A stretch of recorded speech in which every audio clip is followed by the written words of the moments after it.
الحمد لله وكفى وسلام على عباده الذين اصطفى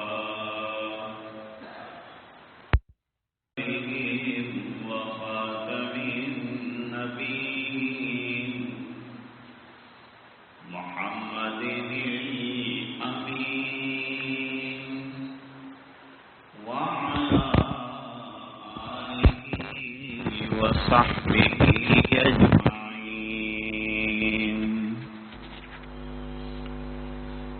أما بعد فأعوذ بالله من الشيطان الرجيم.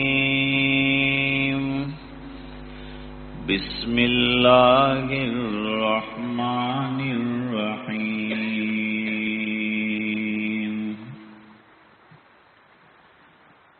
من عمل صالحا من ذكر أو أنثى وهو مؤمن فلنحيينه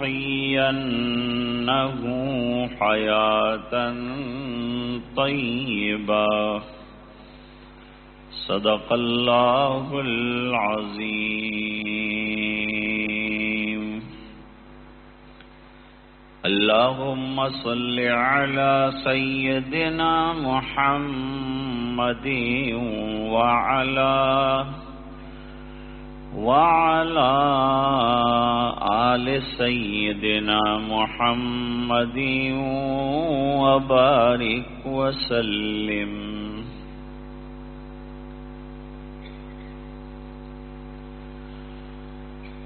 معززہ موقرہ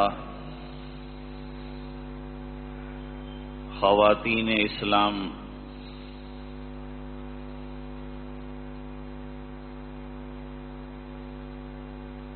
اور بزرگوں، دینی بھائیوں اور عزیز طالب علموں،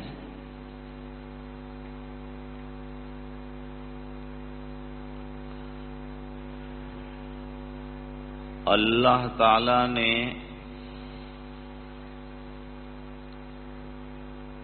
جو دین ہمیں عطا فرمایا ہے، یہ دین ہر ایک کے لیے ہے.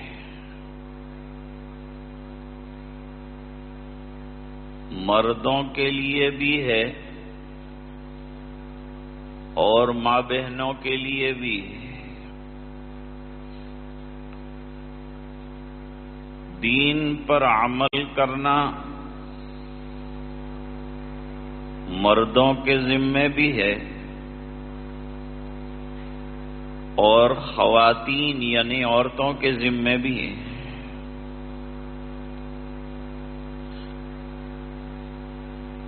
قرآن کریم میں خطاب مردوں کو بھی ہے اور خطاب عورتوں کو بھی ہے.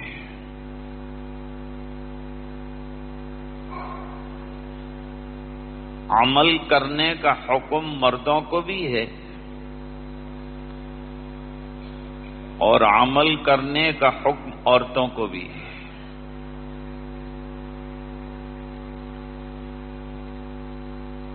اور یہ عمل دین چونکہ پورا ضابطۂ حیات ہے، زندگی کے ہر شعبے میں دین پھیلا ہوا ہے. عبادات ہیں، معاملات ہیں، اخلاقیات ہیں، عقوبات ہیں، معاشرت ہے، معیشت ہے. یہ تمام معاملے جیسے مردوں سے منسلک ہیں، اسی طریقے سے ماں بہنوں سے اور خواتین سے بھی منسلک ہیں.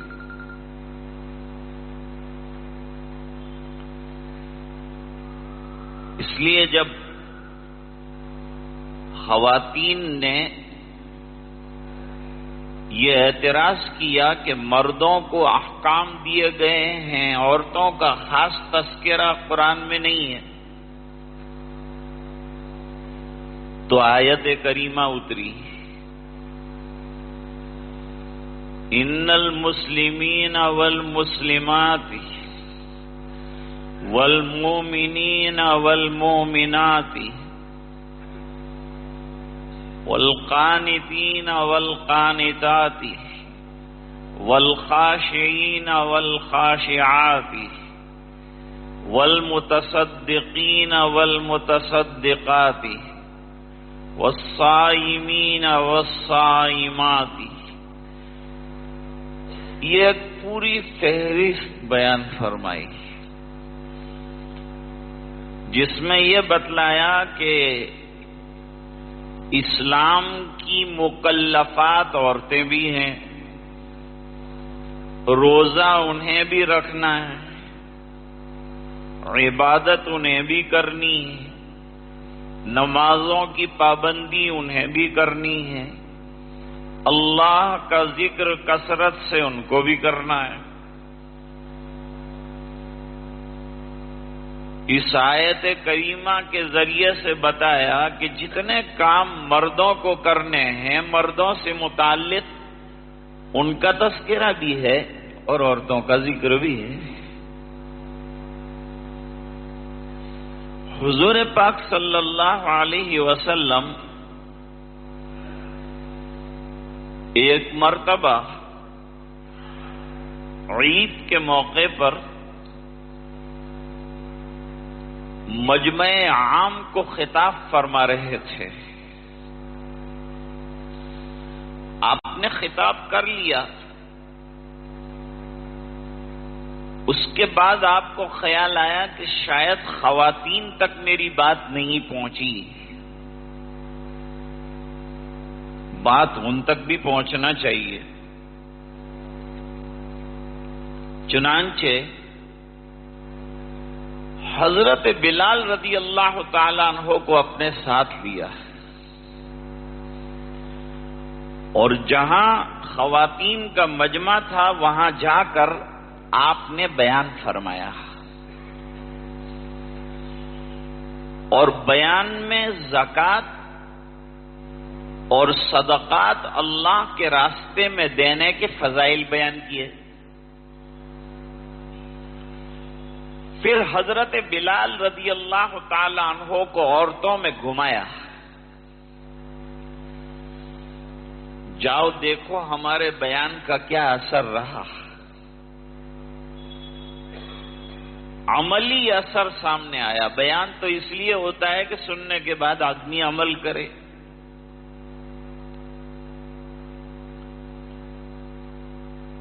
حضرت بلال رضی اللہ تعالی عنہ جب رومال پھیلا رہے تھے، سرکار کے سامنے لا کر کے وہ رومال رکھا تو یہ رومال میں سونے کی انگوٹھیاں بھی تھیں، چاندی کی انگوٹھیاں تھیں، چھلے تھے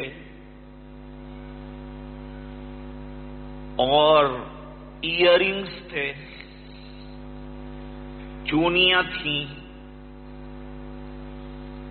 اللہ نے ماں بہنوں کو عمل کا بڑا جذبہ عطا فرمایا۔ ایک بات مردوں میں کہی جائے، اتنا کان پہ نہیں لیتے، اتنا جان پہ نہیں لیتے، آیا گیا کر دیتے ہیں۔ لیکن کسی ماں بہن کے سامنے اوراد وظائف یا کچھ پڑھنے کی بات کہی جائے، وہ بہت آگے ہیں عمل کی دنیا میں۔ ماں بہنوں نے سرکار مدینہ جناب رسول اللہ صلی اللہ علیہ وسلم کی خدمت میں درخواست کی کہ اللہ کے رسول، مرد تو دن رات آپ سے علم حاصل کرتے رہتے ہیں، سرکار کی درسگاہ میں مرد تو ہمیشہ ہوتے ہیں، صفے میں صحابہ کرام ہمیشہ علم حاصل کرتے ہی رہتے ہیں، دین کی معلومات ان کو حاصل ہوتے ہی رہتی ہے،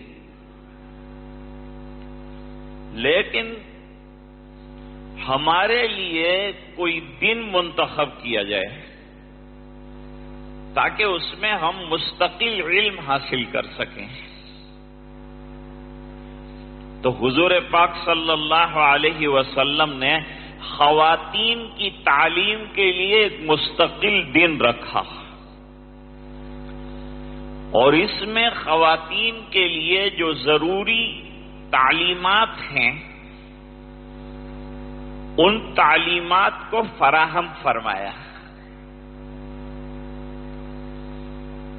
ماں بہنوں میں اور خاص طور سے صحابیات میں علم کے حاصل کرنے کا بڑا جذبہ تھا۔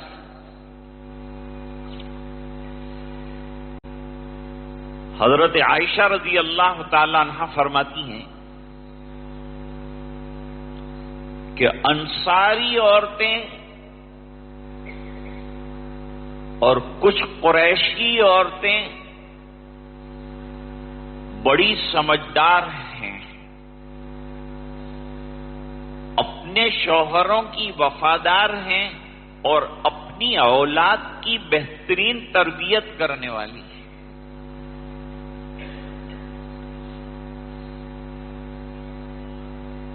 ایک صحابیہ ہیں، کتنا اچھا سوال کیا ہے انہوں نے، یہ علم کی دلیل ہے کہ علم کی جستجو کتنی ہے، علم کی تلاش کتنی ہے اور عمل کی پیاس کتنی ہے،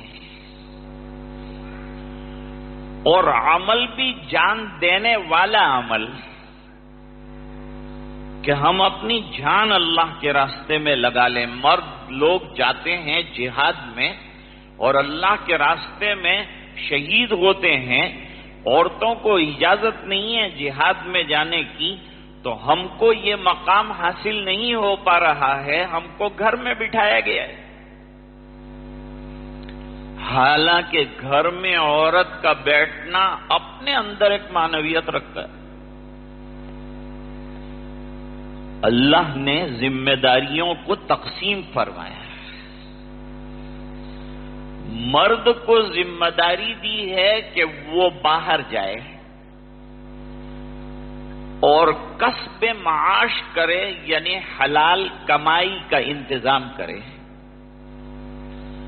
وہ لے کر گھر آئے اور گھر پر اپنی اولاد، اپنی بیوی کو حلال لقمہ کھلائے، حرام سے بچائے۔ تو مرد کو باہر کی ذمہ داری دی ہے اور گھر کے جو معاملات کا فیصلہ کرنے کا حق ہے وہ مرد کو دیا ہے۔ فرمایا الرجال قوامون علی النساء، اللہ تعالیٰ نے مردوں کو عورتوں کے اوپر ذمہ دار بنایا ہے، عورتوں کا محافظ بنایا ہے۔ مردوں کا کام یہ ہے کہ عورت پر کوئی انگلی نہ اٹھائے، ہمارے بچوں پر کوئی انگلی نہ اٹھائے، ان کے لیے تعلیم کا نظم کرنے کے لیے رزق حلال کا دیا جانا ضروری ہے۔ قرآن کریم میں رزق حلال پر بڑی توجہ دی گئی ہے۔ اللہ تعالیٰ فرماتے ہیں یا ایھا الذین آمنوا کلوا من طیبات ما رزقناکم واشکروا للہ ان کنتم ایاہ تعبدون۔ اے ایمان والو، پاکیزہ چیزوں میں سے کھاؤ، یعنی حلال کمائی کھاؤ، اور اللہ کا شکر بجا لاؤ۔ پاکیزہ کمائی کے نتیجے میں شکر کے جذبات پیدا ہوتے ہیں، اور شکر کا معنی عمل ہے۔ عمل کے پاکیزہ جذبات پیدا ہوتے ہیں پاکیزہ کمائی سے، پاکیزہ لقموں کے ذریعے سے۔ تو مرد کو اس کا مکلف بنایا تو عورت کو کاہے کا ذمہ دار بنایا ہے؟ عورت کو گھر کی ملکہ قرار دیا، درون خانہ جو معاملات پیش آتے ہیں اس کا ذمہ دار عورت کو بنایا ہے، اور وہ ذمہ داری یہ ہے کہ شوہر اور مردوں کی غیر موجودگی میں گھر کی نگرانی کرنا، اپنی عزت اور ناموس کی حفاظت کرنا، اور اپنے بچوں کی اچھی تعلیم اور تربیت کا انتظام کرنا۔ اور یہ بات آپ اچھی طرح سے جانتے ہیں کہ ماں اپنی اولاد کو اچھی تعلیم اس وقت دے سکتی ہے جب وہ خود تعلیم سے آراستہ ہو۔ اگر عورت کے دامن میں علم کے موتی ہیں تو وہ اپنے بچوں کو سکھائے گی، وہ اپنے بچوں کی پرورش اپنے علم کی روشنی میں کرے گی۔ اس لیے یہ مدارس نسوانیہ شروع کیے جاتے ہیں کہ عورتیں علم حاصل کریں، اور عورتوں کے پاس اور ماں بہنوں کے پاس اتنا دینی علم ہو کہ اس کی گود میں جو بچہ پرورش پا رہا ہے اس کو بھی علم کی سوجھ بوجھ آ جائے۔ اگر علم ماں کے پاس نہیں ہے تو اولاد کے پاس کیسے آئے گا؟ اس لیے اکبر الہ آبادی کہتے ہیں کہ اولاد میں خو آئے کیسے ماں باپ کے اطوار کی، دودھ تو ڈبے کا ہے اور تعلیم ہے سرکار کی۔ ظاہری بات ہے کہ جب لیپ آف دی مدر میں علم نہیں ہے تو بچے میں علم کہاں سے آئے گا؟ سیدنا عبد القادر جیلانی رحمت اللہ علیہ ولایت کے اتنے اونچے مرتبے پر پہنچے، وجہ یہ کہ ان کی والدہ ولایت کے بہت اونچے مرتبے پر تھی۔ باپ کا انتقال تو جلدی ہو گیا تھا، تو پرورش کہاں پائی، تربیت کہاں ہوئی؟ ماں کی گود میں ہوئی۔ ماں فاطمہ نے تربیت کہاں پائی؟ ان کو ماں باپ نے بہترین تعلیم سے آراستہ کیا تھا، ان کو بہترین تعلیم دی تھی۔ ابو عبداللہ صومعی رحمت اللہ علیہ کی بیٹی ہیں، اور موسیٰ جنگی دوست کے نکاح میں دی گئی تو یوں کہا گیا کہ میری بیٹی اندھی ہے، میری بیٹی بہری ہے، میری بیٹی گونگی ہے۔ جب ملاقات کی تو پتا چلا کہ نہ اندھی ہے، نہ بہری ہے، نہ گونگی ہے، کیونکہ سلام کیا اور انہوں نے دیکھا اور جواب دیا تو تینوں سوالات حل ہو گئے، فوراً کمرے سے باہر نکل گئے۔ اپنے خسر صاحب کے پاس گئے، حضرت مجھے کسی غلط کمرے کی نشاندہی کر دی گئی، آپ نے فرمایا تھا کہ سزا میں جس لڑکی سے تیرا نکاح کرا رہا ہوں وہ اندھی بہری اور گونگی ہے، میں جس لڑکی کے پاس گیا وہ تو بینا ہے، شنوا ہے،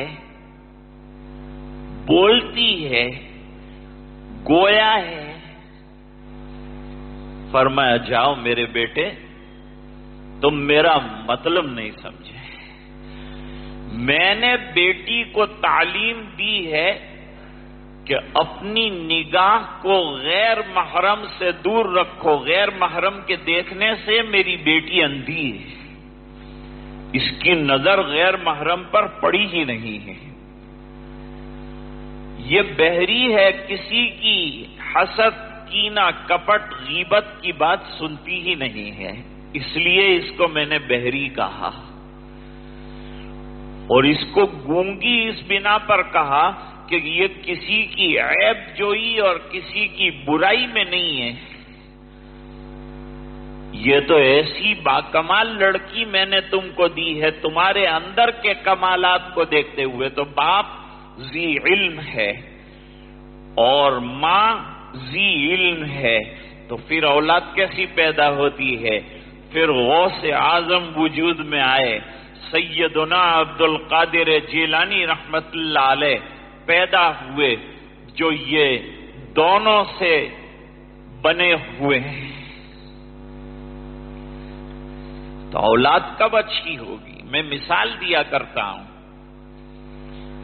کہ دیکھو ہم مکان بناتے ہیں تو اوپر ایک ٹینک لگاتے ہیں، ایک ٹنکی لگاتے ہیں، اور وہ ٹنکی میں سے پورے مکان کے اندر پانی کا سپلائی ہوتا ہے.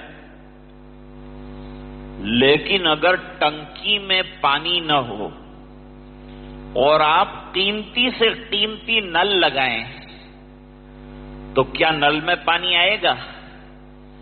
ظاہری بات ہے کہ نل میں پانی نہیں آئے گا. کیوں؟ سیدھا سا جواب یہ ہے کہ ٹنکی خالی ہے. ماں باپ ٹنکی کی طرح ہیں اور اولاد نل کی طرح ہے.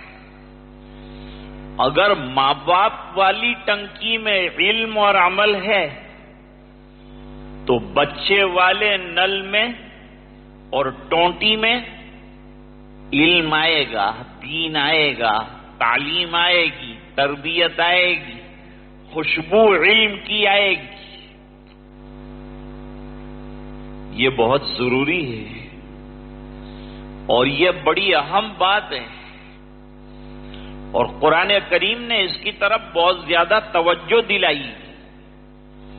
اللہ تعالیٰ ارشاد فرماتے ہیں، یا ایھا الذین آمنوا قوا انفسکم واہلیکم نارا.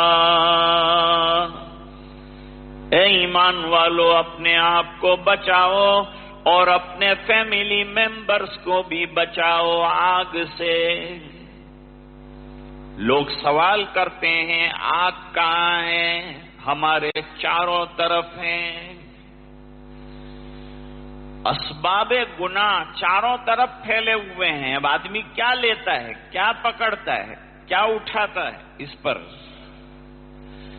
اس لیے ماں باپ کی ذمہ داری ہے. حدیث ہے، الا کلکم راعٍ وکلکم مسئول عن رعیتہ. تم میں سے ہر ایک رسپانسیبل ہے، تم میں سے ہر ایک ذمہ دار ہے. ماں باپ سے ان کی اولاد کے بارے میں سوال کیا جائے گا. یہ مدرسے کا قیام کیوں ہے؟ تاکہ ہمارے کوکھ سے جنم لینے والا بچہ ایسی گود میں پنپے اور پرورش پائے جہاں دین ہو. علم کا مطلب دین ہے.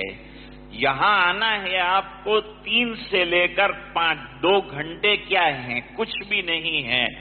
صحابہ کرام نے اپنے آپ کو 24 گھنٹوں کے لیے نہیں، پوری زندگی وقف کر دی.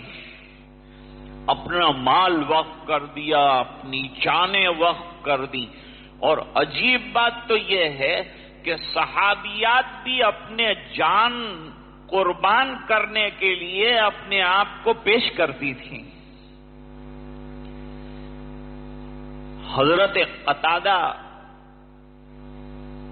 حضرت عبادہ ابن صامت رضی اللہ تعالیٰ عنہ کی اہلیہ ہیں ام حرام بنت ملحان. ام حرام بنت ملحان رضی اللہ تعالیٰ عنہ صحابیاں ہیں، سرکار ان کے گھر میں دوپہر کے وقت آرام کر رہے تھے، ریسٹ کر رہے تھے، تو اچانک مسکراتے ہوئے اٹھے تو حضرت ام حرام بنت ملحان رضی اللہ عنہا دوڑی، کوئی بات ہوئی ہے، سرکار مسکراتے ہوئے اٹھے ہیں، خواب میں کوئی بات دکھائی گئی ہے۔ سرکار اللہ تعالیٰ آپ کو ہنستا رکھے، خوش رکھے، کیا بات دیکھی آپ نے؟ فرمایا مجھے باہری بیڑا دکھایا گیا اور اس طرح سے بیٹھا ہوا دکھایا گیا جیسے تخت کے اوپر بادشاہ بیٹھے ہوتے ہیں، اس طرح سے مجھے باہری بیڑا لے کر سمندر پار دین کی محنت کے لیے جانے والے لوگ دکھائے گئے، اور سرکار نے ان کی مغفرت کی دعا کی ہے۔ بخاری شریف میں ایک جگہ روایت میں ہے کہ سرکار ان کے جانے سے خوش ہوئے ہیں اور ان کے لیے مغفرت کی دعا کی ہے۔ تو اب جذبہ دیکھو، ام حرام بنت ملحان رضی اللہ تعالی عنہ نے عرض کیا سرکار اس باہری بیڑے میں مجھے بھی شریک کر لیا جائے تاکہ میری بھی مغفرت کا معاملہ ہو جائے، وہ شرف مجھے بھی حاصل ہو جو وہ باہری بیڑے کو حاصل ہوا ہے، مجھے بھی وہ شرف حاصل کرنا ہے۔ ارے یہ کوئی آسان کام ہے؟ یہ تو جان جوکھوں کا کام ہے، میدان میں جانا ہے، اور اس زمانے میں سمندر کا سفر بڑا دشوار ہوتا تھا، آج کل کی طرح شاندار اسٹیمریں نہیں ہوتی تھی۔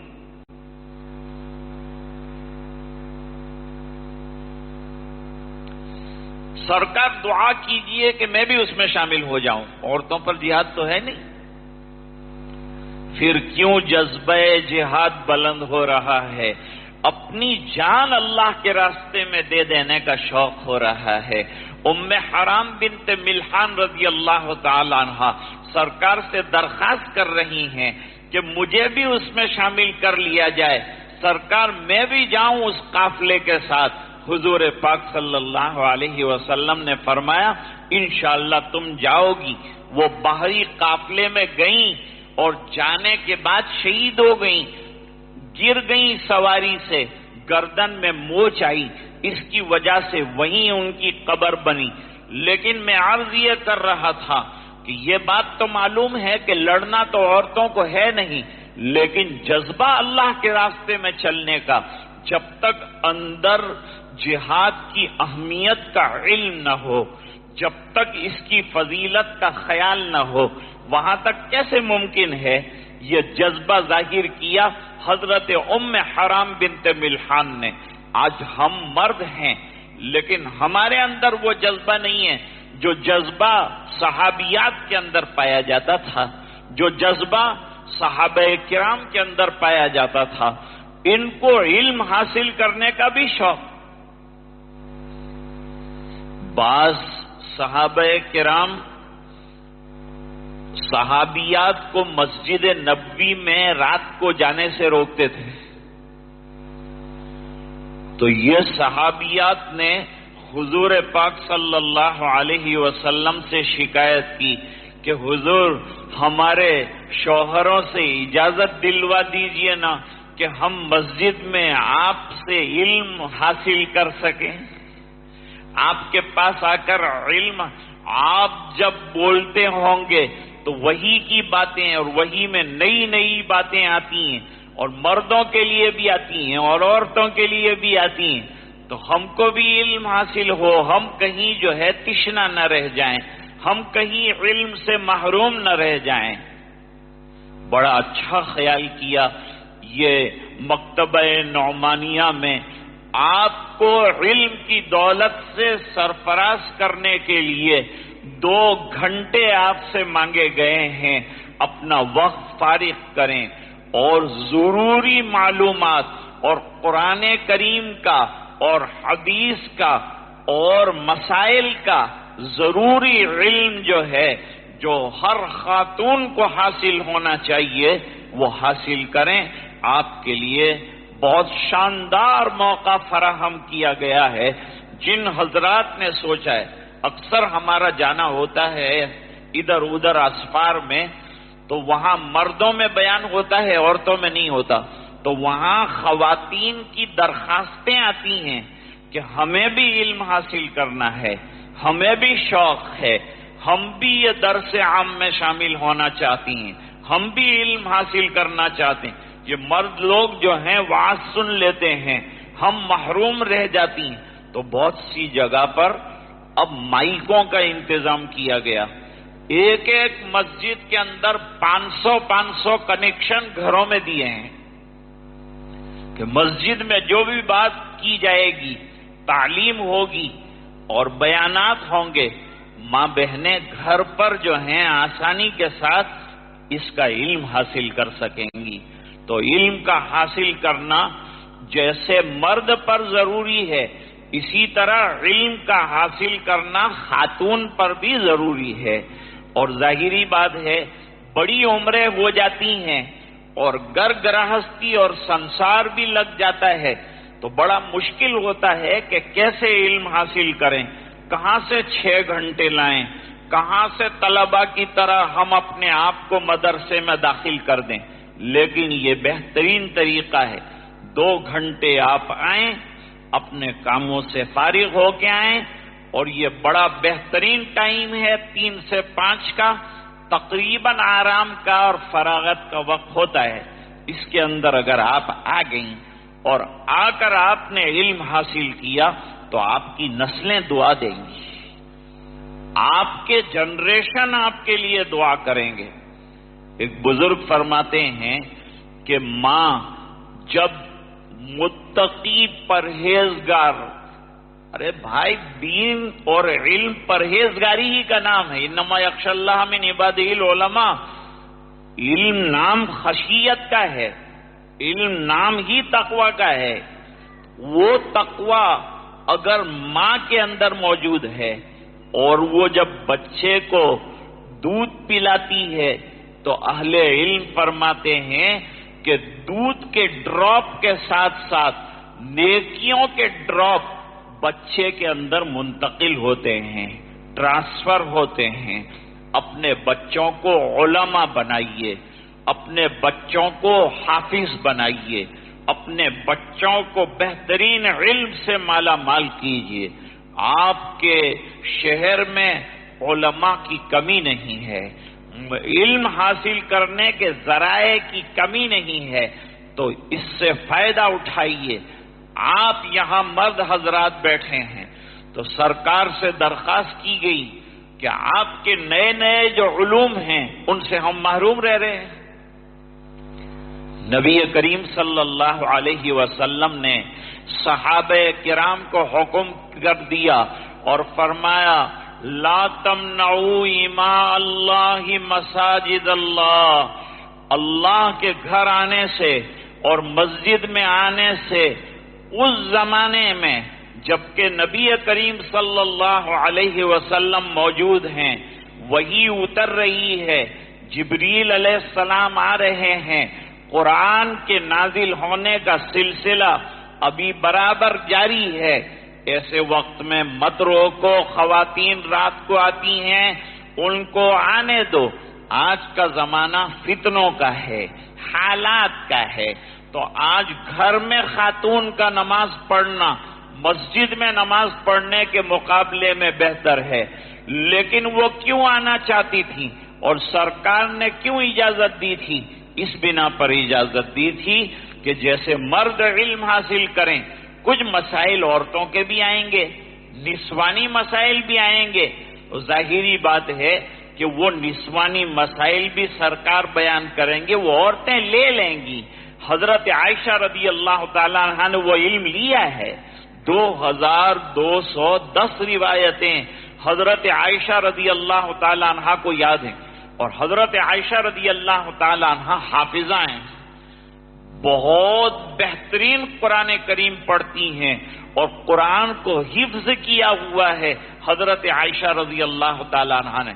اور ان کے علم کا چرچا ہے، اور ان کے علم کا عالم یہ ہے کہ پردہ لگا ہوا ہے، پیچھے صحابہ کرام بیٹھے ہوئے ہیں اور حضرت عائشہ پڑھا رہی ہیں، علم دے رہی ہیں، بڑے بڑے صحابہ کرام کی غلطیوں کا کریکشن کر رہی ہیں حضرت عائشہ رضی اللہ تعالی عنہا۔ حضور نے ان کے علم کو دیکھتے ہوئے ان کی فضیلت اور ان کی اہمیت کو جو ہے وہ بیان فرمایا ہے۔ حضرت فاطمہ الزہرا رضی اللہ تعالی عنہا بڑی عالمہ ہیں، بڑا علم رکھتی ہیں۔ محمد ابن سیرین رحمت اللہ علیہ کا نام سنا ہوگا، یہ خواب کی تعبیر کے بڑے امام ہیں اور محدثین میں سے ہیں۔ ان کی بہن ہے حفصہ بنت سیرین، ان کو قرآن کریم بڑا بہترین یاد تھا اور قراتوں کی بھی بڑی ماہر تھی حفصہ بنت سیرین۔ تو کبھی کبھی کوئی مشابہت یا کوئی آیت کے بارے میں ذرا شک پیدا ہو جاتا تھا، حضرت محمد ابن سیرین رحمت اللہ علیہ کو، تو محمد ابن سیرین شاگردوں سے کہتے تھے کہ ٹھہر جاؤ، میں ذرا بہن سے پوچھ کے آتا ہوں۔ کتنی بڑی عالمہ ہوں گی کہ محمد ابن سیرین جیسا محدث اپنی بہن حفصہ بنت سیرین کے پاس جاتے ہیں اور جا کر ان سے کریکشن لیتے ہیں، ان سے علم حاصل کرتے ہیں۔ اللہ تعالیٰ نے بڑے علوم کی خواتین جو ہیں وہ پیدا فرمائی ہیں۔ حضرت امام مالک رحمت اللہ علیہ کی بیٹیوں کو بڑی حدیثیں یاد تھی، وہ پردے میں بیٹھی رہتی تھی اور شاگرد حضرت امام مالک رحمت اللہ علیہ کے سامنے احادیث سناتے تھے۔ جہاں غلطی ہوتی تھی تو چونکہ عورت کا کام پردے کا بھی ہے اور پردے کی اہمیت بہت زیادہ ہے، اس بنا پر پردے کے پیچھے سے آواز نہیں دیتی تھی، بلکہ دو لکڑیاں رکھی تھیں، وہ لکڑی ایک دوسرے کے اوپر بجاتی تھی، جس سے ابا جان متوجہ ہو جاتے تھے اور متوجہ ہو کر پوچھتے تھے کہ بیٹا کیا غلطی ہوئی، جاتے تھے اندر اور وہ غلطی معلوم کرتے تھے کہ کس روایت کے پڑھنے میں غلطی ہوئی۔ کتنی بڑی محدثات تھیں کہ شاگردوں کی بھول جو ہے بتایا کرتی تھیں اور اپنے ابا جان کو جو ہے متوجہ کیا کرتی تھیں۔ رابعہ بصری رحمت اللہ علیہا کتنی بڑی عالمہ ہیں، کتنی بڑی فاضلہ ہیں، کتنی دیندار ہیں، کتنی زاہدہ عابدہ ہیں۔ جیسے حسن بصری رحمت اللہ علیہ بڑے علوم کے حامل ہیں، مفسر بھی ہیں، محدث بھی ہیں اور بہت بڑے صوفی بھی ہیں حسن بصری رحمت اللہ علیہ، تو رابعہ بصری رحمت اللہ علیہا بھی کسی سے کم نہیں ہے۔ حضرت عائشہ رضی اللہ تعالی عنہا کا تو مقام ہی شاعر نے عجیب بیان کیا ہے، اس سے عورت کے مرتبے اور مقام کا کوئی منزل پر ماں بہنوں تم پیچھے نہیں ہو، تم مردوں کے برابر ہو۔ یہ لوگوں نے بات نکالی ہے کہ عورتیں پیچھے ہیں، نہیں ہیں پیچھے، علم حاصل کرو کہاں پیچھے ہیں آپ، نمازیں پڑھو کہاں ہیں پیچھے آپ۔ اللہ تعالیٰ نے جنت میں کوئی پارٹیشن نہیں رکھا ہے کہ عورت کو کم درجے کی جنت دیں گے اور مردوں کو اونچے درجے کی جنت دیں گے۔ ہو سکتا ہے کہ عورت اپنے اعمال کی وجہ سے مردوں سے بھی بڑھ جائے اور مردوں سے بھی نمبر لے جائے۔ تیری پاکیزگی پر نطق فطرت نے شہادت دی، یہ حضرت عائشہ رضی اللہ تعالی عنہا کے لیے شاعر کہہ رہا ہے، دیکھیے مرتبہ کیا ہے۔ تیری پاکیزگی پر نطق فطرت نے شہادت دی، تجھے عظمت عطا کی عافیت بخشی فضیلت دی، خدائے لم یزل کا بارہا تجھ پر سلام آیا، اور مبارک ہیں وہ لب جن پر ادب سے تیرا نام آیا۔ رسول اللہ نے رکھا رکھا ہے صدیقہ لقب تیرا، فقط فرشی نہیں عرشی بھی کرتے ہیں ادب تیرا۔ اور آگے ایک واقعہ ذکر کیا، شرف تیرے دوپٹے نے یہ جنگ بدر میں پایا، کہ اسے پرچم بنا کر رحمت عالم نے لہرایا۔ ایک واقعے کی طرف اشارہ کیا ہے، حضرت مصعب بن عمیر رضی اللہ تعالیٰ عنہ کو بدر میں پرچم دیا گیا تھا، وہ زخمی ہو گئے، گر گئے، پرچم اسلام گر گیا۔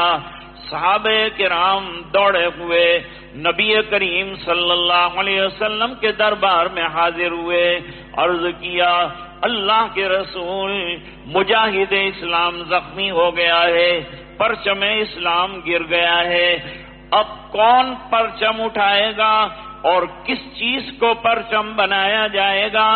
سرکار خیمے میں تشریف لے گئے، حضرت عائشہ رضی اللہ تعالیٰ عنہ کا دوپٹہ لے آئے، لکڑی پر لپیٹ دیا اور حضرت علی رضی اللہ تعالیٰ عنہ کے ہاتھ میں دیتے ہوئے فرمایا کہ آج عائشہ کا دوپٹہ پرچم اسلام بنے گا اور حضرت علی کے ہاتھ اسے اٹھائیں گے۔ شرف تیرے دوپٹے نے یہ جنگ بدر میں پایا، کہ اسے پرچم بنا کر رحمت عالم نے لہرایا۔ اور تیرا حجرہ امین خاک ہے ذات رسالت کا، اور بساط ارض پر ٹکڑا یہی ہے باغ جنت کا، اسی میں رحمت للعالمین رہتے تھے رہتے ہیں۔ اور تیرا حجرہ جسے گنبد خضرا بھی کہتے ہیں، جتنے حجرے تھے امہات المومنین کے ایک ایک کر کے مسجد نبوی کے اندر شامل کر لیے گئے، لیکن حضرت عائشہ رضی اللہ تعالی عنہا کا حجرہ ایسا ہے جہاں سرکار آرام فرما ہیں، آج مسجد کے احاطے کے اندر وہ داخل ہو چکا ہے، سب حجرے ختم ہو گئے، لیکن حضرت عائشہ رضی اللہ تعالی عنہا کا حجرہ قیامت تک باقی رہنے والا ہے۔ اس لیے کہتے ہیں اسی میں رحمت للعالمین رہتے تھے رہتے ہیں، اور تیرا حجرہ جسے گنبد خضرا بھی کہتے ہیں، اسی سے روز محشر سرور کونین اٹھیں گے، مگر تنہا نہیں اٹھیں گے معشیخین اٹھیں گے، اور شفاعت کی تیرے رحمت قدا سے ابتدا ہوگی، اور اسی پر امتوں کی مغفرت کی انتہا ہوگی۔ یہ ہے حضرت عائشہ رضی اللہ تعالی عنہا کا مقام۔ ماں بہنوں، آپ چاہیں کہ مقام آج حاصل ہو، آج بھی مقام حاصل ہوگا۔ آج بھی دنیا میں ایسی دھرندھر عالمائیں ہیں جن سے بڑے بڑے لوگ علم حاصل کرتے ہیں، طلب علم کے لیے اس کے پاس پردے کے ساتھ جا رہے ہیں۔ آج پھر وہ دن آ سکتا ہے، ہمیں ضروری علم حاصل کرنا پڑے گا، اور اس کے لیے جو ترتیبیں بنائی جا رہی ہیں اس سے ہمیں فائدہ اٹھانا پڑے گا، اس سے ہمیں استفادہ کرنا پڑے گا۔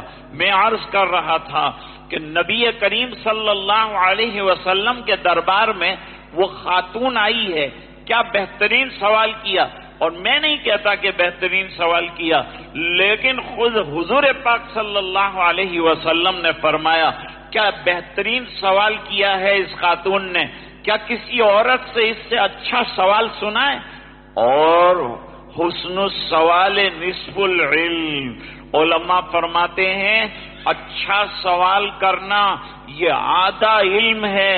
علم کے بغیر اچھا سوال نہیں کرے گا، بلکہ علم نہیں ہوگا تو جاہلانہ سوال کرے گا، لوگ ہنسیں گے، یہ کیا سوال کیا، بے تکا سا اور بالکل بیہودہ سوال کیا۔ لیکن اسماء بنت یزید رضی اللہ تعالی عنہا نے عالمانہ سوال کیا ہے۔ سوال سنیے کہ کیا ہے۔ کہنے لگی سرکار جتنے مرد ہیں وہ تو چلے جاتے ہیں گھر چھوڑ کر، اللہ کے راستے میں جاتے ہیں، اور ان کو ہر قدم پر اللہ کے راستے میں چلنے کا اجر ملتا ہے، اور وہ میدان میں جا کے لڑتے ہیں وہاں بھی ان کو اجر ملتا ہے، اور وہ شہید اگر ہو گئے تو ان کو بڑا مرتبہ عظیم ملتا ہے، شہادت عظمی نصیب ہوتی ہے ان کو، جام شہادت نوش کرتے ہیں، شہادت کی تمنائیں کی گئی ہیں۔ حضرت فاروق اعظم رضی اللہ تعالیٰ عنہ نے شہادت کی تمنا فرمائی، فرمایا اللہم ارزقنی شہادتا فی سبیلک وجعل موتی فی بلد رسولک۔ اے الہ العالمین، موت آئے مجھے تو شہادت کی موت آئے، اور اے الہ العالمین میں دیار مدینہ اور رسول اللہ کے قدموں سے دور بھی نہیں ہونا چاہتا، میں قریب ہی رہنا بھی چاہتا ہوں اور جامع شہادت بھی چاہتا ہوں۔ دعا سچی تھی۔ مدینہ منورہ میں مسجد نبوی شریف میں صبح کی نماز میں 6 وار کیے ابو اللؤلؤ فیروز مجوسی نے، اور گر گئے۔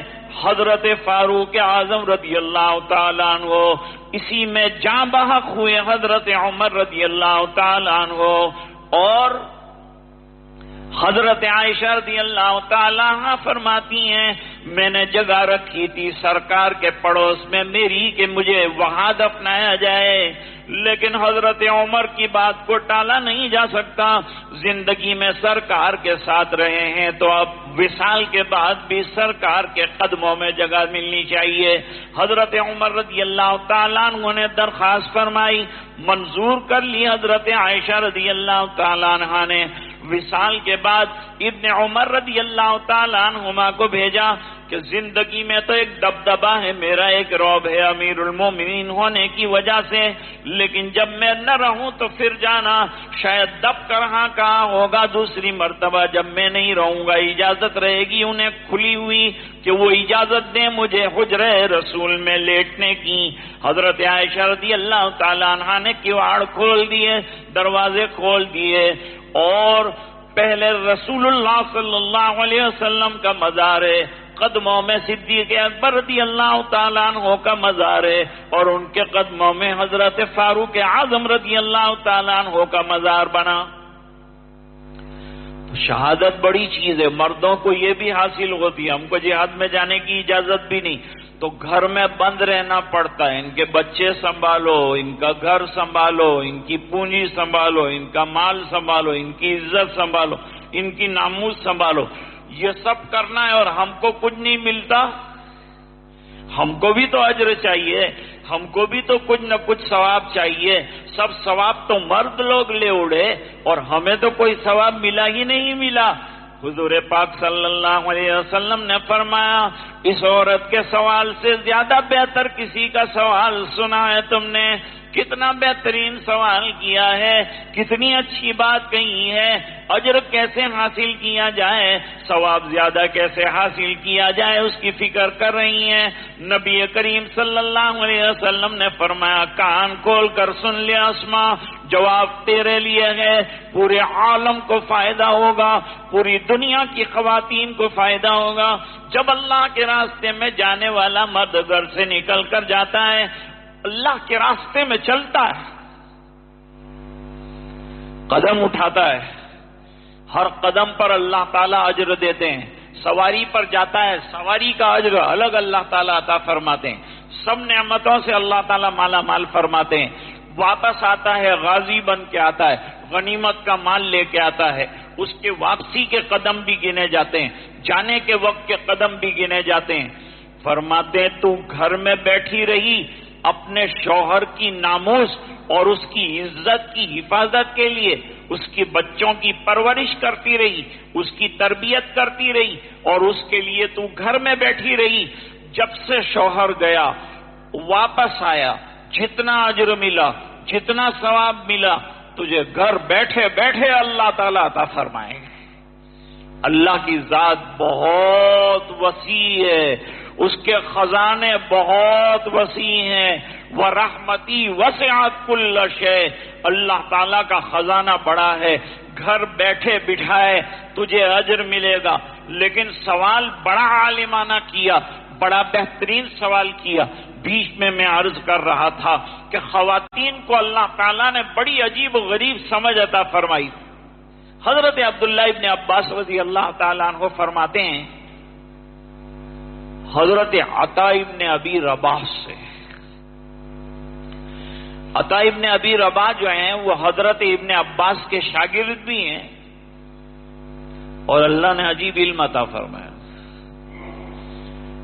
آنکھ سے کانے تھے، واحد العین تھے، ناک چپٹی تھی، رنگ بالکل کالا تھا، ہاتھ سے لونجے تھے، لیکن اللہ نے علم کا خزانہ حضرت ابن عباس رضی اللہ تعالیٰ عنہما کی برکت سے عطا فرمایا تھا۔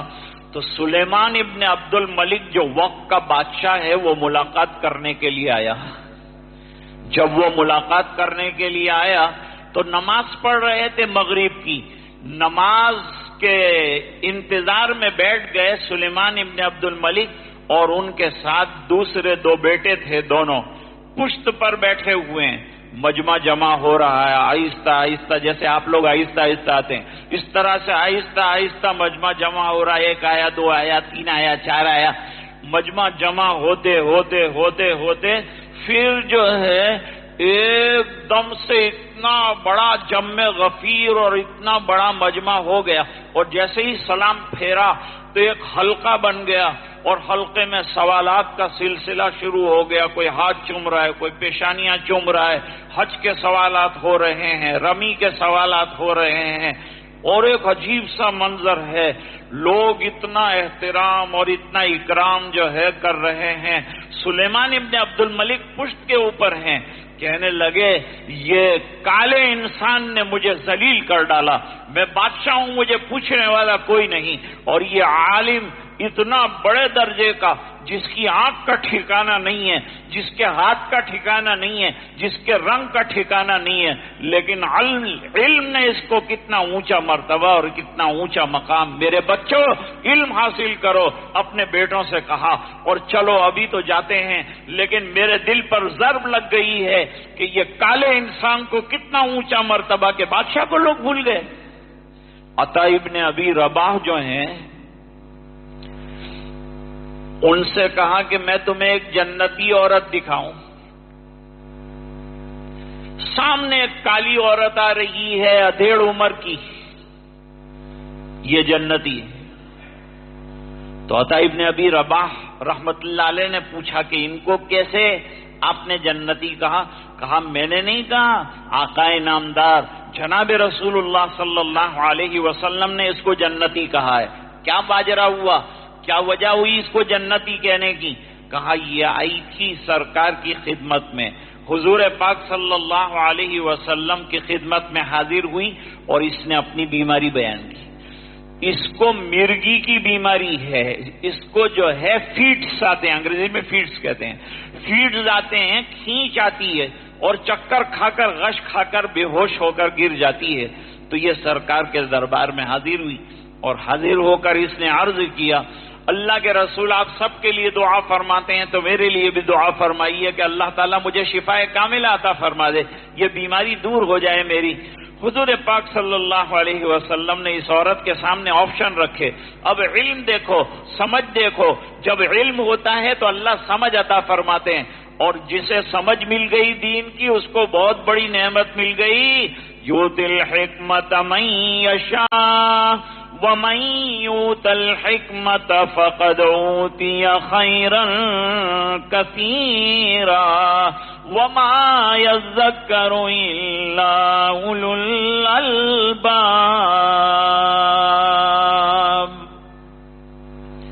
جسے حکمت ملی اسے بہت بڑا خزانہ ملا، جسے علم ملا اسے اللہ کی طرف سے گویا منتخب کر لیا گیا۔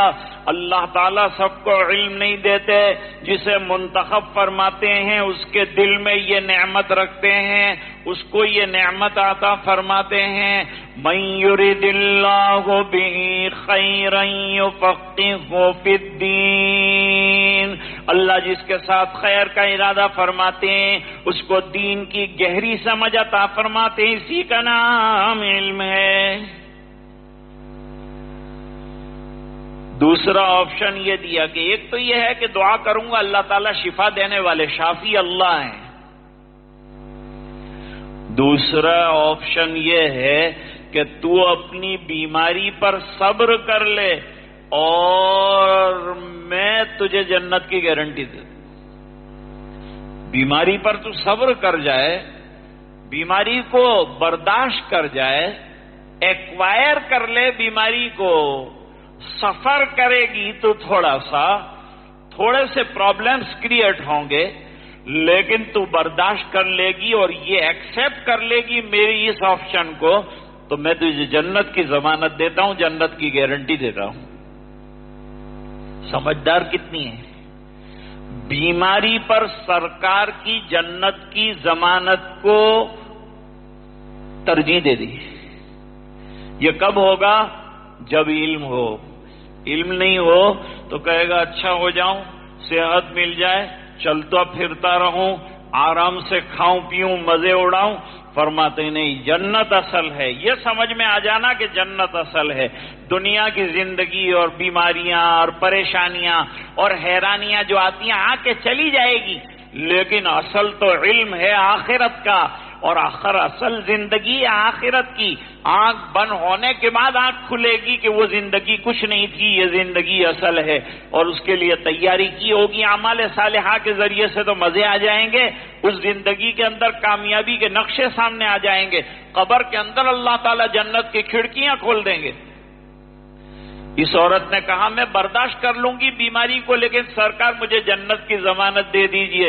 حضور نے فرمایا جا تیرے لیے دعا کرتا ہوں اللہ تعالیٰ تجھے صبر کرنے پر جنت عطا فرمائے اس بیماری کے ساتھ۔ لیکن اس عورت نے ایک اور کویشچن کر دیا۔ اس عورت نے کہا سرکار جب میں یہ بیماری میں رہتی ہوں اور جب میرے اوپر بے ہوشی کا دورہ پڑتا ہے اور بے ہوشی کا غلبہ ہوتا ہے تو میرا عالم یہ ہوتا ہے کہ جب میں غش کھا کر گرتی ہوں تو اس زمانے میں ہمارے دور کی طرح جو ہے کپڑے نہیں ہوتے تھے۔ آج کل جو ماں بہنیں الگ الگ قسم کے کپڑے پہنتی ہے، ایک ہی عورت کے پاس 10 رنگ کے کپڑے مل جائیں گے آپ کو، ایک ہی ڈریس کے اندر 10 کپڑے، پیلا، نیلا، بلو، سب ٹکڑے، ایسا لگتا ہے پوری دنیا سے بھیک مانگ کے لائی۔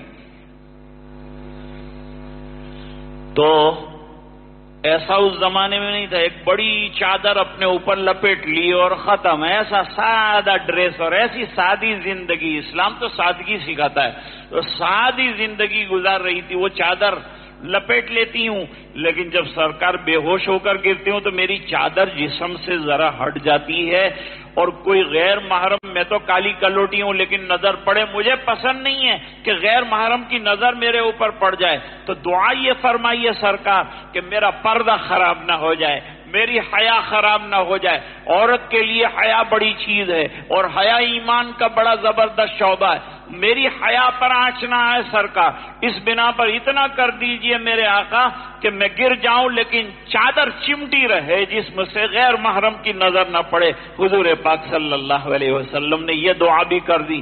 دیکھیے علم کیا دیا ہے اللہ نے، سمجھ کیا عطا فرمائی ہے اللہ نے۔ بہرحال مجھے عرض یہ کرنا تھا کہ اعمال صالحہ کرنے والا مرد ہو کہ عورت ہو، جنت کے اندر پارٹیشن نہیں، لیکن اعمال کون کرے گا؟ جس کو تو پہلے اعمال کا علم ہو تو وہ عمل کرے گا۔ اور ایک بات یاد رکھو، عمل صالح بغیر علم صالح کے نہیں آ سکتا۔ کوئی چاہتا ہے کہ میں عمل صحیح کروں تو اس کے لیے علم صحیح کی ضرورت ہے. علم صحیح کے ذریعے سے عمل صحیح آتا ہے، اور علم صالح کے ذریعے سے عمل صالح جو ہے وجود میں آتا ہے. آپ کے لیے علم صالح کے نماز کیسی ہونی چاہیے، طہارت کیسی ہونی چاہیے، پاکیزگی کے کیا مسائل ہیں، یہ تمام مسائل سے واقف ہونا ماں بہنوں کے لیے ازبز ضروری ہے. اور اس کے لیے آپ کو ایک بہترین اور زرین موقع علاقے کی طرف سے اور علماء کی طرف سے اور ذمہ داروں کی طرف سے مکتبہ نعمانیہ میں مل رہا ہے.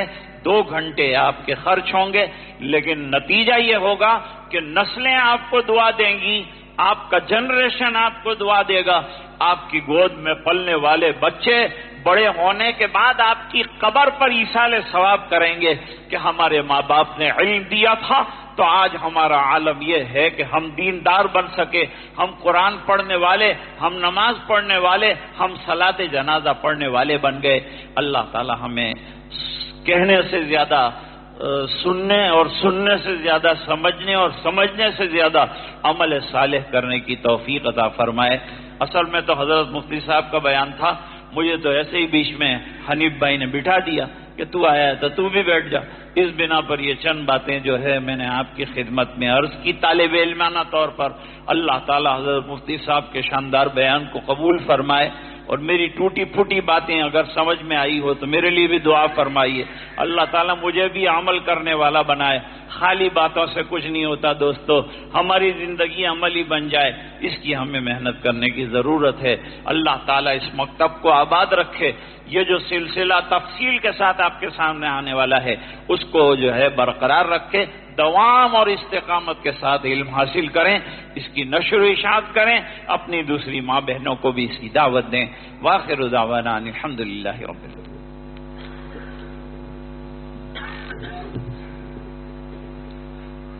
جیسا کہ حضرت نے ابھی بتایا کہ الحمدللہ اس جگہ پر نیچے والے حصے میں، پیچھے والے حصے میں یہ مکتب شروع ہونے جا رہا ہے. پیر کے دن 4 تاریخ سے انشاءاللہ 3 بجے سے 5 بجے تک مکتب چلے گا، جس کے اندر خصوصیت کے ساتھ جیسے حضرت نے بتائی باتیں کہ قرآن کریم کی تصحیح اور سنت اور مسنونوں کا اہتمام اور مسائل کی جانکاری. اتنی مسائل کی جانکاری کہ ایک عورت اپنی زندگی میں ابتدا سے لے کر انتہا تک جو اس کی ضرورت کی ساری مسائل چیزیں ہیں انشاءاللہ ان ساری چیزوں پر روشنی ڈالی جائے گی. یہ 2 سال کا مختصر سا نصاب ہے، 2 سال کا مختصر سا نصاب جس میں قرآن پر محنت، دعائیں اور سنتوں پر محنت اور مسائل کی جانکاری انشاءاللہ دی جائے گی. اس کے پیریڈز بھی بنے ہوئے ہیں. اس کے لیے نظام یہ بنا ہوا ہے کہ جو مستورات چھوٹی بڑی یا انگریزی پڑھی ہوئی ہیں ان کے لیے بھی الگ نظام بنا ہوا ہے. جو اردو پڑھنا جانتی ہیں ان کے لیے 2 سال کا نظام ہے کہ 2 سال کے اندر انشاءاللہ وہ پورا کر لیں گے. جو انگریزی تعلیم یافتہ ہیں ان کے لیے 3 سال کا نظام ہے. 1 سال اردو پڑھائیں گے ان کو اور پھر بقیہ 2 سال. اس طرح سے یہ نظام چلے گا. اس لیے آپ حضرات سے گزارش ہے کہ اپنی بچیوں کو، اپنی بہنوں کو، اپنی ماؤں کو اس مکتب میں پہنچا کر تعلیم کے زیور سے آراستہ کرائیں. دین کا علم ان کو آ جائے گا جیسے حضرت نے بتایا ابھی آپ حضرت کے سامنے. تو اس کے لیے یہ نظام بنا ہوا ہے کہ جو بھی داخلہ لینا چاہتے ہیں اس کو مہینہ 100 روپے فیس رکھی گئے.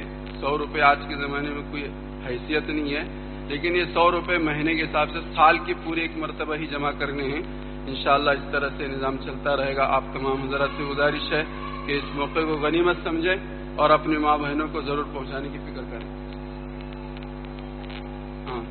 معلمات کا بھی نظام بہترین بنایا گیا ہے. مدرسہ عائشہ ہمارا جو چاندو محلہ میں جو مدرسہ ہے وہاں کی معلمات بھی ہیں، یہاں کی بھی معلمات ہیں. وہ باضابطہ کئی سالوں سے بچیوں کو پڑھا رہے ہیں. جہاں پر الحمدللہ مدرسہ عائشہ میں مشکات تک کی تعلیم ہے. 9 صرف کا بھی اس میں ہلکا سا نصاب رکھا گیا ہے. 9 صرف بھی پڑھایا جائے گا کہ تاکہ نماز میں پڑھی جانے والی چیزوں کو کم سے کم سمجھیں.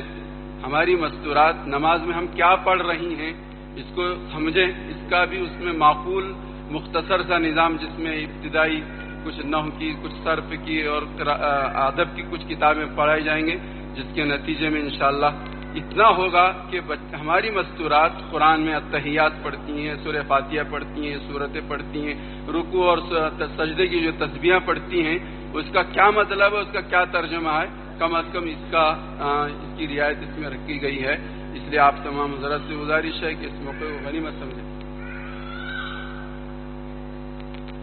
جی ابھی دعا کے بعد، حضرت کی دعا کے بعد، جو اس مکتب سے فیض حاصل کرنا چاہتی ہیں، جو بہنیں، جو مائیں، تو ہماری مستورات نیچے ہیں، وہ اپنا اپنا نام درج کرائیں. مسجد کے پیچھے حصے میں نئی عمارت ابھی تیار ہوئی ہے. یہ جو مسجد جہاں پر اس وقت مستورات بیٹھے ہوئے ہیں، اس کے پیچھے حصے میں نئی عمارت ایک تیار ہوئی ہے. انشاءاللہ اسی جگہ پر، اسی عمارت میں یہ مکتب، مستورات کے مکتب کا نظام چلے گا کہ جہاں پر پڑھانے والی ہماری مستورات ہی ہوئی ہیں، معلمات ہوں گی. انشاءاللہ معقول اور بہترین نظام رہے گا. آپ تمام حضرات سے گزارش ہے کہ اس سے پورا فائدہ اٹھانے کی پوری کوشش کریں.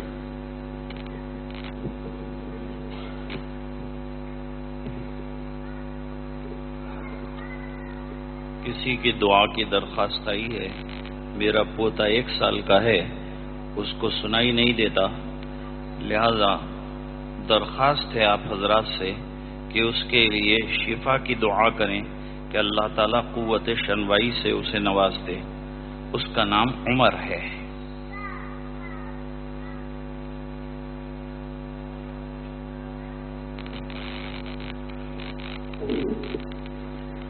درود پاک پڑھیں. اللهم صل على سيدنا محمد وعلى آل سيدنا محمد وبارك وسلم. ربنا آتنا في الدنيا حسنة وفي الآخرة حسنة وقنا عذاب النار. قنا عذاب القبر وقنا عذاب الحشر وقنا عذاب الفقر وقنا عذاب الدين واحشرنا يوم القيامة مع الأبرار. اللهم إنا نسألك علما نافعا وعملا صالحا ورزقا واسعا وشفاء من كل داء. اللهم إنا نعوذ بك من علم لا ينفع ومن دعاء لا يسمع ومن قلب لا تخشع ومن بطن لا تشبع. اللهم أرنا الحق حقا وارزقنا اتباعه. اللهم أرنا الباطل باطلا وارزقنا اجتنابه. اللهم حبب إلينا الإيمان وزينه في قلوبنا وكره إلينا الكفر والفسوق والعصيان واجعلنا من الراشدين واجعلنا من الذين لا خوف عليهم ولا هم يحزنون. اللهم أعنا على تلاوة القرآن وذكرك وشكرك وحسن عبادتك. اللهم لا مانع لما أعطيت ولا معطي لما منعت ولا راد لما قضيت ولا ينفع ذا الجد منك الجد. اے اللہ ہمارے گناہوں کو معاف فرما، کوتاہیوں سے درگزر فرما، اپنا فضل اور کرم شامل حال فرما. اے اللہ جس مقصد کے لیے ہم جمع ہوئے ہیں، دین کی باتیں سننے کے لیے ہم جمع ہوئے ہیں، اے اللہ یہ جمع ہونا قبول فرما، اس کی لغزشوں کو درگزر فرما. جو باتیں کہی گئی ہیں اس پر عمل درآمد کی توفیق عطا فرما. اے اللہ پہلے سے یہاں ایک ادارہ چل ہی رہا ہے، اے اللہ اس کے بچے بیٹھے ہوئے ہیں، اے الہ العالمین ان کے قرآن کریم کی حفظ میں اور ناظرہ خوانی میں ان کی مدد فرما، ان کے حافظوں کو قوی فرما. اے الہ العالمین ماں بہنوں کا جمع ہونا منظور فرما. اے اللہ یہ جو بنیاد برائے تعلیم نسواں ضروریہ ڈالی جا رہی ہے اس کو اپنے فضل سے منظور و قبول فرما، اور اے الہ العالمین اس میں کامیابی عطا فرما اور اس میں دوام عطا فرما. ہم کو ذوق شوق سے اس میں حصہ لینے کی توفیق عطا فرما تاکہ ہماری نمازیں، ہماری عبادتیں، ہماری ریاضتیں، ہمارا قرآن کریم پڑھنا، ہم سب کچھ جو ہے درست اور صحیح ہو جائے. قبول کرنا تیرے ہاتھ میں ہے الہ العالمین، اپنے فضل سے تو قبول بھی فرما. اے الہ العالمین جو کوتاہی ہو جائے اسے درگزر فرما لے. اے اللہ جو اس میں حصہ لے اس کے علم میں اضافہ فرما، علم نافع سے مالا مال فرما، اور علم نافع یہ ہے کہ انسان عمل صالح پر آ جائے. اے الہ العالمین ہمارے حضرت قطب الدین ملا صاحب رحمت اللہ علیہ کی مغفرت فرما، جنت میں اعلیٰ اور بالا مقامات عطا فرما. ان کی نشانیاں اور باقیات کو اللہ برقرار رکھ دے، اور اے اللہ اس سے ہم سب کو فیضیاب ہونے کی توفیق سعید عطا فرما دے. اپنی رضائے دائمی عطا فرما دے، نبی کریم صلی اللہ علیہ وسلم کی سنتوں پر عمل کی توفیق عطا فرما دے۔ اے اللہ اس پورے مجمع کی مغفرت فرما دے، امت کے ایک ایک فرد کی مغفرت فرما، اور یہ دعائیں اپنے فضل و کرم حبیب پاک صلی اللہ علیہ وسلم کی برکت سے منظور فرما، برحمتک یا ارحم الراحمین۔